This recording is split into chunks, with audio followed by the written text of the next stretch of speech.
clear and build on what Mr. Lynch is saying here. First of all, this is just preserving the existing programs that Americans are already depending on and are speaking loud and clear. In fact, the polling shows this week that 2/3 of Americans are completely opposed to the cuts that Doge and Elon Musk have put on these programs. And I hear people in this chamber every single day trying to claim that they're not impacting real Americans, that these are just paid protesters. Well, let me tell you, I was in community after community in my district over the last couple of weeks, and I had people show up crying, people saying that their cancer treatments could be terminated if Medicaid goes away, people who say they will lose everything. Hey, everybody.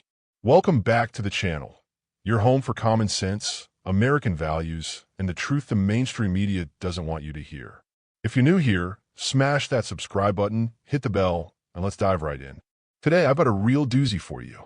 I just watched a video from a committee meeting in Congress, and folks, it's the same old song and dance from the left. I want to break down what was said, react, and give you my honest, patriotic take on what's really going on in Washington. They will not be able to put a roof over their head or food on the table if these cuts go through. People who are frightened by what they see is the absolute attack on their civil liberties and free speech and their freedom. And I actually went to the Social Security office in my district last week and was denied entry and told to call a regional office after I had an appointment, and spoke to people who are waiting, who have literally been waiting for days and weeks because Elon Musk has crashed the Social Security system, firing people. Their computer systems are down. Our call centers are completely overwhelmed, and people cannot get appointments for months. This is what's happening in America right now. And that is why I introduced this amendment, to protect those programs and to fight for the American people and to fight for the programs that we know they depend on so that they can survive. I yield back. Mr. Chairman. Ms. Greene. Hi. I'd like to point something out that our Democrat colleagues know this, because they did reconciliation before when they were in charge. And you know, it may be hard for some of the freshman Dems to understand, but this is not a policy debate. That's not what reconciliation is. This is a budget process. And so for the American people watching at home, our Democrat colleagues are sitting here trying to score points and spread more lies and divisiveness about Republicans in order to spread more garbage across the country. But this is about budget, Mr. Chairman, and this committee is trying to do serious work, and we need to stay focused on budget, and that's for the American people. And it is very serious that's what we remain focused on here in our work on oversight. And the Democrats know that provisions must be carefully crafted because they did it before, and it has to be scored by CBO to be included in this budget bill. And that's what we're trying to do, Mr. Chairman, and I just wanted to point that out for the people watching at home so they are not swayed by this entertainment today. Thank you, Mr. Chairman. I yield back. So the video kicks off with a Democrat, probably from the far left wing of their party, getting emotional and talking about how their amendments are supposedly just about preserving existing programs. You know, the ones, Social Security, Medicaid, the big government programs that are already ballooning our national debt. Now, I'm not here to say that people aren't dependent on these programs. Of course, millions of Americans are. But let's be real. Every time someone suggests we even look at cutting waste, fraud, or abuse, or God forbid, reforming these programs to make sure they're actually sustainable, the left starts screaming that we're heartless monsters who want grandma to starve and cancer patients to die in the street. It's dishonest, and frankly, it's insulting to the intelligence of the American people. And did you catch that part where he blames Doge and Elon Musk for cutting programs? I mean, come on. Since when did Twitter memes and billionaires run Congress? This is just political theater, folks. It's easier for them to invent villains than to have an adult conversation about our fiscal reality. The Democrat goes on to describe people crying, worried about losing cancer treatments if Medicaid is cut.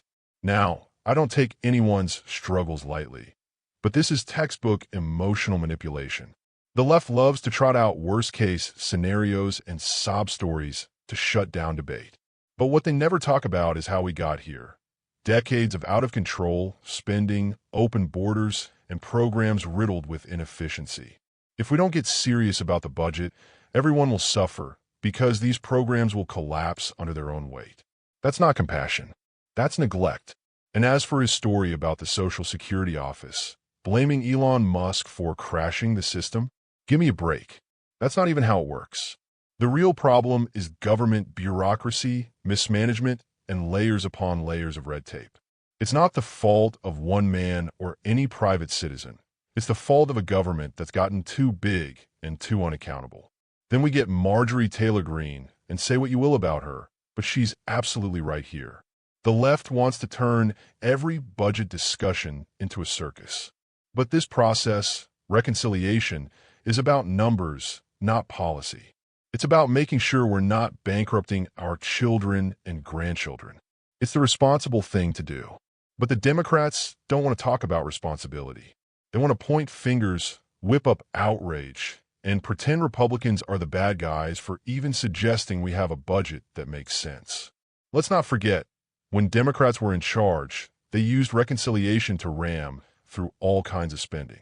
Now, they're pretending to be shocked that someone else might use the same process to actually rein in government bloat.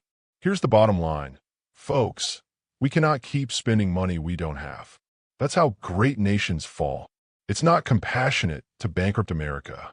It's not moral to stick future generations with trillions in debt. Real patriots, real Americans, know that you have to make tough choices, set priorities, and cut waste. Do we want to help those in need? Of course. But that means making sure the programs are actually working, not just throwing money into a broken system. And it certainly doesn't mean using heart-wrenching anecdotes to avoid having the hard conversations. And let's stop pretending that every critic of big government is some kind of villain. We love America.